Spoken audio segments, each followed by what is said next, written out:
This is a very tricky word problem. It reads, one machine works twice as fast as another. When both machines are used, they can print a magazine in 3 hours. How many hours would each machine require to do the job alone? Okay, so you have machine A, machine B, and then total. So you have one machine can print twice as fast as another. So I know that you have like 1 over x, okay, and then the other one is like 1 over 2x.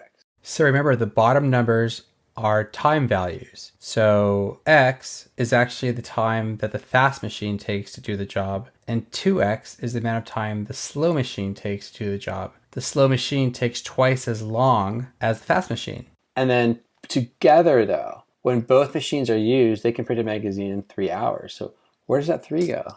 1 over 3, because that's your total time to complete the job. All right, so common denominators, let's go. So 2 on the left, top and bottom. 2, 2, so 2 over 2x plus 1 over 2x equals 1 over 3. And then you have what?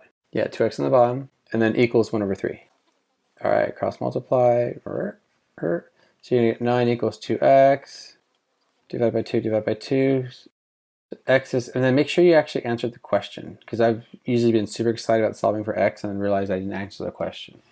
So how many hours would each work? All right, well, if x is 9 over 2, so you have machine A is 9 over 2 hours, then what's machine B? If this is machine A, machine B. Yeah, so machine B would be 9 over 2 times 2 for the 2x right there. So over 1, which is what? 18 over 2, which is 9 hours.